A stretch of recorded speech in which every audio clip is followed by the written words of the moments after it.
తెలంగాణ రాష్ట్రంలో ప్రస్తుతం ఒక సెన్సిటివిటీ అంశంపై పెద్ద ఎత్తున రచ్చ నడుస్తుంది. హైదరాబాద్ సెంట్రల్ యూనివర్సిటీకి సంబంధించిన 400 ఎకరాల్లో విస్తరించి ఉన్న అడవిని, జంతువులను, అరుదైన మొక్కలను తొలగించడంపై తీవ్ర ఉద్యమం కొనసాగుతుంది. హెచ్సిఈ భూముల పరిరక్షణ కోసం విద్యార్థులతో పాటు ప్రజలు, సెలబ్రిటీలు, రాజకీయ నాయకులు మద్దతులు తెలుపుతున్నారు. ఇప్పటికే పలువురు సినీ సెలబ్రిటీలు ఈ అంశంపై గళం విప్పారు.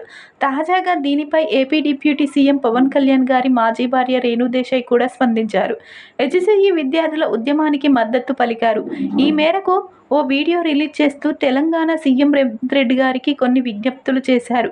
నమస్కారం తెలంగాణ సీఎం రేవంత్ రెడ్డి గారు, ఒక పబ్లిక్గా హృదయపూర్వక విజ్ఞప్తి. నాకు 2 రోజుల క్రితం హెచ్సిఈ అంశం గురించి తెలిసింది. కొన్ని విషయాల గురించి కూడా కనుక్కున్నాను. అందువల్లే ఈ వీడియో చేస్తున్నాను. ఒక తల్లిగా మీకు రిక్వెస్ట్ చేస్తున్నాను. నా వయసు 44 ఏళ్లు. నేను రేపో మాపో చనిపోతాను. కానీ నా బిడ్డలతో పాటు చాలామంది బిడ్డలకు చాలా ఫ్యూచర్ ఉంది. అందువల్లే వారందరికీ ఆక్సిజన్, వాటర్ చాలా అవసరం. డెవలప్మెంట్ అవసరమే, అందులో డౌట్ ఏమీ లేదు. కానీ ఎక్కడైనా ఒక పాజిబిలిటీ ఉన్న ఈ ఒక్క 400 ఎకరాలను వదిలేయండి. దీనికోసం మీకు బెగ్గింగ్ చేస్తున్నాను. ఏదో ఒకటి ట్రై చేయండి సార్. మన రాష్ట్రంలో ఇంకా ఖాళీగా ఉన్న చాలా ప్రదేశాలు ఉన్నాయి.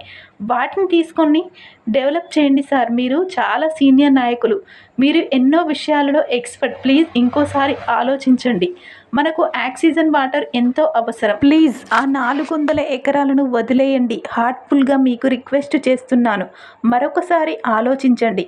మిగతా అధికారులకు విజ్ఞప్తి చేస్తున్నాను అని రాసుకొచ్చారు రేణు దేశాయ్ గారు. ప్రస్తుతం ఈ విషయం కాస్త ఎంతో వైరల్ అవుతుంది.